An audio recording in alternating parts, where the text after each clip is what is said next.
Welcome to the How-To Factory, the channel where we reveal how some of the most beloved foods are made.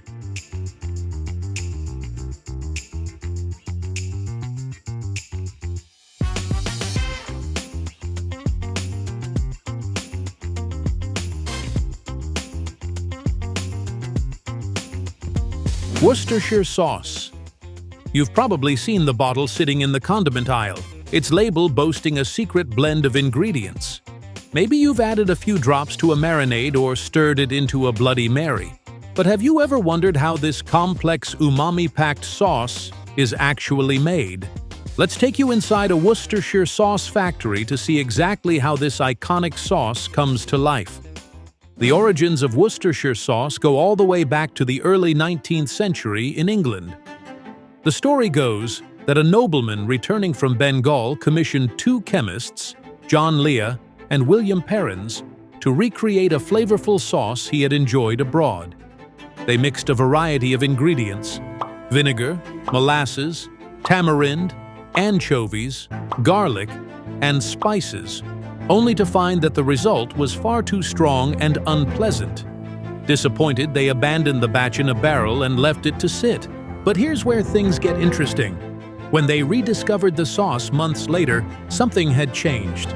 The harsh flavors had mellowed, blending into a rich, deeply savory sauce with a perfect balance of sweet, tangy, and umami notes. And just like that, Worcestershire sauce was born. Fast forward to today, the process of making Worcestershire sauce has evolved. But the core ingredients remain the same. It all starts with vinegar, the foundation of the sauce. Large vats are filled with malt vinegar and spirit vinegar, which give Worcestershire sauce its signature tang. Next comes molasses, which adds a deep caramel-like sweetness. Then, tamarind is added, an exotic fruit pulp that contributes a unique tartness. Crushed anchovies are also included, providing a layer of umami that gives Worcestershire sauce its distinct depth. Garlic, onions, and a blend of spices like cloves, chili pepper, and salt are all carefully measured and added to the mix.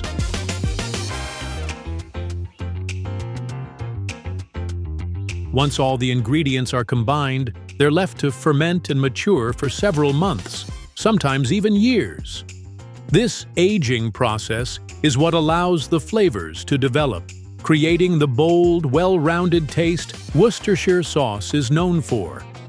The longer it sits, the more complex and refined it becomes. When the sauce is ready, it's strained and filtered to remove any solid bits, leaving behind a smooth, dark, and glossy liquid. Each batch is carefully tested for quality before it's bottled and shipped to stores worldwide. But what makes Worcestershire sauce so unique? Its versatility. It's a key ingredient in everything from steak marinades to salad dressings, soups, and stir-fries. It's the secret behind the deep, savory flavor of a proper Caesar salad dressing. And it gives Bloody Mary cocktails their signature kick. In barbecue sauces, meatloaf, or even a simple grilled cheese, Worcestershire sauce enhances flavors like no other. From a forgotten experiment in a small English chemist shop to a pantry staple found in kitchens across the globe, Worcestershire sauce has stood the test of time. So the next time you reach for that little brown bottle, remember, you're not just adding a condiment. You're adding nearly 200 years of history and craftsmanship to your meal. If you enjoyed this behind-the-scenes look, don't forget to like, subscribe, and hit the notification bell for more fascinating factory tours. Coconut aminos. You've probably seen it on grocery store shelves, often labeled as a healthier alternative to soy sauce. It's slightly sweet, deeply savory, and packed with umami flavor. But how exactly is this unique sauce made, and where did it come from? Let's take a deep dive into the fascinating process of making coconut aminos in a modern factory. Unlike many condiments, coconut aminos doesn't have a long, ancient history. It was developed in recent decades as a soy-free alternative for people with dietary restrictions or those following paleo and gluten-free diets. Despite the name, coconut aminos doesn't actually taste like coconut. Instead, it offers a complex, salty-sweet flavor that makes it perfect for stir-fries, marinades, and salad dressings. So, how is this flavorful sauce made? It all starts with coconut sap, a nutrient-rich liquid harvested from the young flowers of coconut trees. Skilled farmers climb the trees and carefully tap the blossoms, allowing the sap to drip into collection containers. This sap is naturally sweet and loaded with minerals, making it the perfect base for fermentation. Once collected, the fresh coconut sap is transported to the factory, where it undergoes a slow fermentation process. This is the key step in transforming the sap into coconut aminos. Over several weeks, the natural sugars in the sap begin to break down, developing a deep, umami-rich taste. To balance the flavor, a touch of sea salt is added. Unlike soy sauce, which relies on soybeans and wheat for its taste, coconut aminos achieves its salty complexity purely from this natural combination of fermented sap and mineral-rich salt. The exact salt content varies by brand, but it's typically much lower than traditional soy sauce, one of the reasons coconut aminos is popular among health-conscious consumers. Once the fermentation is complete, the mixture is carefully strained and filtered to remove any impurities, ensuring a smooth, glossy liquid. The finished product is then tested for quality and consistency before being bottled and packaged for distribution. Coconut aminos has quickly become a go-to ingredient for people looking to add a rich, savory depth to their meals without using soy. It's perfect for seasoning stir-fries, glazing meats, and enhancing salad dressings. It's also a great alternative in sushi dipping sauces, bringing a hint of sweetness that pairs beautifully with fresh fish. Whether you're cooking up a plant-based dish or marinating a juicy steak, coconut aminos delivers that umami punch without the gluten, soy, or high-sodium content of traditional sauces. From a simple tree sap to a flavorful, nutritious alternative to soy sauce, coconut aminos is proof that sometimes the best ingredients come straight from nature. So the next time you drizzle it over your favorite dish, remember, you're not just adding flavor. You're enjoying a carefully crafted sauce made from one of the world's most versatile trees. If you enjoyed this behind-the-scenes look, don't forget to like, subscribe, and hit the notification bell for more factory-made insights. Have a favorite food you'd like us to explore? Let us know in the comments below. Thanks for watching the How-To Factory. Think about the sugar you put in your coffee or the sweetness in your favorite dessert. Have you ever wondered where it comes from?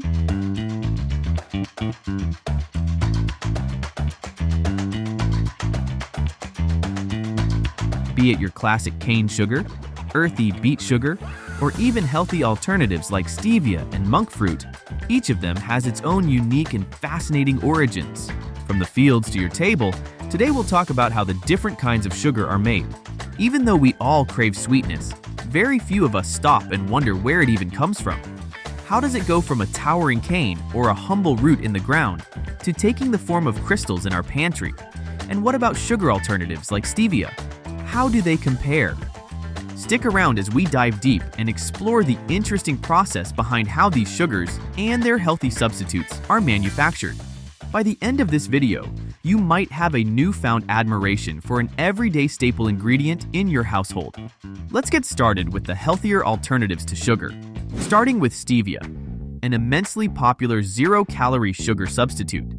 It is extracted from a plant called Stevia rebaudiana. This plant is grown mainly in subtropical climates in countries like China and South America. When dried, the leaves of this plant are 30 times sweeter than any regular sugar. This sweetness is derived from a substance found in the leaves called steviol glycosides. The stevia extraction process starts with the leaves being soaked in hot water, similar to how tea is brewed but on a larger scale.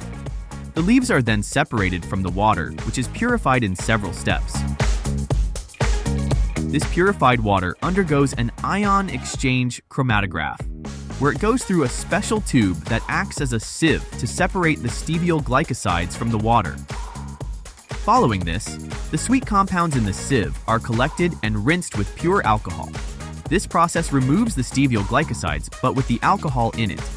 Therefore, the liquid is then boiled down to remove the alcohol, which leaves behind a sweet syrup. The last step is the refining process, wherein the stevia glycosides are separated through the method of repeated recrystallization.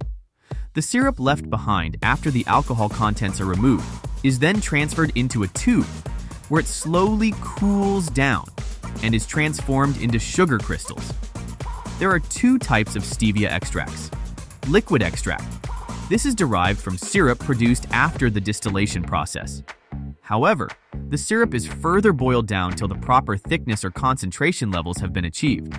This dark stevia concentrate is a thick brown liquid that acts as a great alternative to brown sugar and molasses. Powdered extract. A powdered extract is the most widely used form of stevia all around the world. This extract is created when the crystallized version of stevia is ground down into a fine powder, which is then produced and packaged in bulk.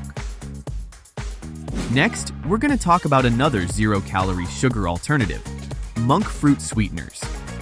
Valued for centuries in traditional Chinese medicine for being a common cure for colds and digestive issues, monk fruits are now popular for natural sweeteners that don't have any calories and are great for those looking to cut out sugar. The sweetness of a monk fruit is derived from compounds called mogrosides. These are about 150 to 250 times sweeter than sugar, but without all the calories, making it a perfect option for diabetics. Monk fruit is cultivated mainly in southern China and northern Thailand. These fruits are harvested once they reach their full ripeness. This ensures maximum sweetness. After harvesting, these fruits are left to dry in order to preserve their natural mogrosides. The dried monk fruit is then crushed to release all the juice. This juice contains mogrosides and natural sugars like fructose and glucose. The extracted juice goes through a filtration process, removing components like pulp, fiber, and all the natural sugars, leaving behind just the mogrosides. After filtration, we are left with a sweet juice extract, which can then be dried to create a powder. Similar to stevia, monk fruit sweeteners are also found in two types. Pure monk fruit extract. This contains just mogrosides. There are no added substances to this sweetener. It is highly concentrated, hence it is used in small amounts. Blended sweeteners. Monk fruit powder is often mixed with erythritol or allulose to imitate the texture and volume of sugar. These are mainly used for baking purposes or added to beverages. While these are a great sugar alternative, they are on the pricier side when compared to stevia or even sucralose. This is mainly because monk fruit sweeteners have a complex extraction process and limited growing regions. Moreover, they are not as readily available at grocery stores as other sugar alternatives. Sugar doesn't only come from sugar cane.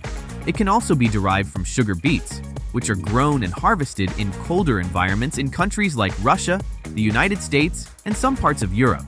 The harvesting process begins in autumn and early winter when the beets are dug up from the ground.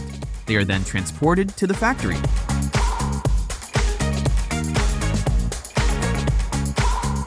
Unlike sugar canes, beets come from the ground, therefore, they need to be thoroughly washed and separated from beet leaves, stones, or any other unwanted material before the processing starts.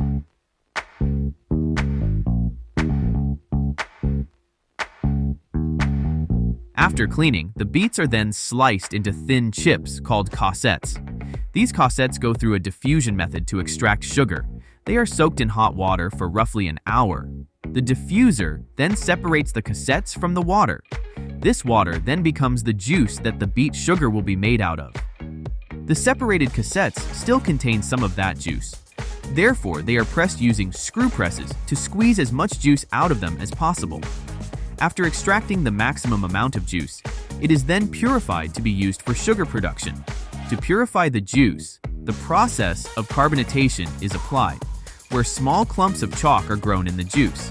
These clips are used to collect any non-sugars in the juice, and when the chalk is filtered out, the non-sugar contents are removed. The filtered out juice is then steamed in a multi-stage evaporator, creating a syrup. Like the cane sugar process, this sugar is further boiled until it reaches the perfect conditions for sugar crystals to form. They are then spun in a centrifuge and dried before being packed and ready to be dispatched. Lastly, let's talk about the classic sugar, something you'll commonly find in every pantry. Did you know in the year 2023 to 24, about 177 million metric tons of sugar were consumed globally, making it the most frequently used type of sugar? When we were kids, we were told that sugar comes from sugarcane. But where does sugarcane come from? They are grown and harvested in countries like Brazil, Colombia, and the Philippines all year round. Farmers used long machetes to harvest crops back in the day. But now, thanks to technological advancements, mechanical harvesting is the preferred choice. These harvested sugar canes are quickly transported to the factory so the natural sugars don't degrade, and there is a higher sugar yield. They are then carried onto a moving table that cuts the sugar cane to expose the tissue and open the cell structure, resulting in an efficient juice extraction. After this, the juice is then purified using heat and lime. They are used to kill any enzymes that may be found in the juice. It also helps control the pH levels, allowing the sucrose, glucose, and fructose in the juice to be separated easily.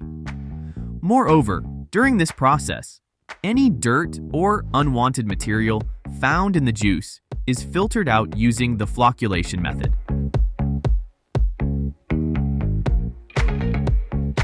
After the purification process, the juice is poured into a multi-step evaporator, which is boiled down to create a concentrated syrup. The juice starts off with 10 to 15% sucrose, and by the time the syrup is made, the sucrose levels reach 55 to 59%. The concentrated syrup is further evaporated to create sugar crystals. These sugar crystals are separated using a centrifuge, which produces raw sugar. However, this isn't the raw sugar available in the grocery stores. At this stage, certain impurities still need to be filtered out and become the various types of sugars that we consume. While the core manufacturing process for all sugar is the same, the various crystallization methods for each type of sugar separate them from one another. Granulated sugar. When all the molasses content is removed from the sugar crystals, it creates granulated sugar. The removal of molasses is what gives it a white color. This type of sugar is most commonly used daily. Brown sugar. This type retains most of its natural molasses contents, giving it that dark color. Powdered sugar. Used mainly for baking, this fluffy and light sugar is just granulated sugar ground down. That's all we have for you today, so the next time you're enjoying a sweet treat, consider the journey it took for it to end up on your plate. Let us know in the comments down below what your go-to sweetener is. Are you the traditional sugar type of person? Or do you dive into the alternatives? If you enjoyed the video, don't forget to like it and subscribe to our channel for deeper dives into the foods you love.